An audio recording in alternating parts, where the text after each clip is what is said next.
So Kieran, a convincing win over Blackheath last week, 29-5 at home. How pleased were you with that performance?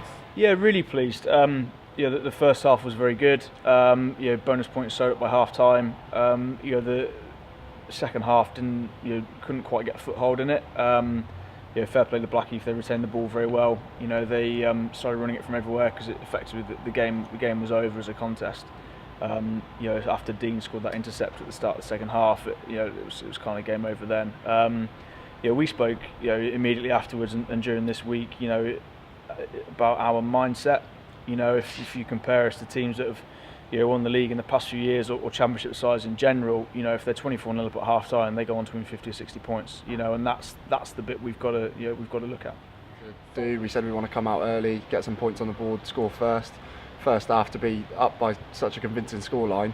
Then second half it was just unfortunate we couldn't get back on the front foot, and we didn't really have a lot of ball in the second half, so that's a bit frustrating, but we saw the win out in the end, so that was all right.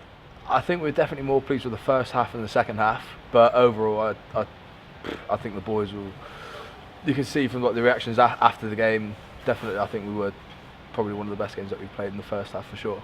So yeah, it was good. You yourself received Man of the Match award in that game. What did that mean to you? It means a lot. I think it's my first one I've got this year, so it's not something you expect. So to hear your name come over the tunnel, it is quite nice. But obviously, it's not just one player that makes it. So no, I'm happy to receive it. But I think the boys played outstanding. And we've got Rosslyn Park visiting this Saturday in a rescheduled match after the snow meant that the visitors couldn't travel back in March. Last time we played them, we needed a last-minute try to get the 26 all draw. What are we expecting from Rosslyn Park this Saturday? It was a frustrating game up there, up on the 4G, but we back ourselves at home, so we're going to go out there, stick to our own system, stick to our own game plan, and we'll just take it to them. I think we know they're the tough team from what we played at their place, but it's a different kind of ground they play on the 4G. This is grass, and I think we all know what this pitch can be like if it's a little bit muddy. So we know they're going to bring a tough team, good forward pack, and they like to play running rugby, which is similar to us, so it'll be a good battle.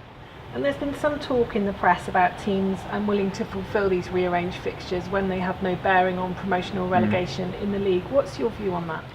I can understand it, from a costing point of view.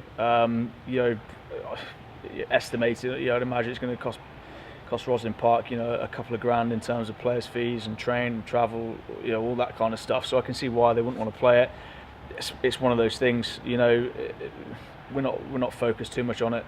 As far as we're concerned, the game's going ahead. We have to prepare accordingly and do everything we can to win. More so for the fans there, I think guys with season tickets, they pay to see X amount of games of rugby, so we need to fulfil it, and obviously from the club as well for the income and stuff. We want to play rugby week in, week out, so we do look forward to playing them. I think they should be played.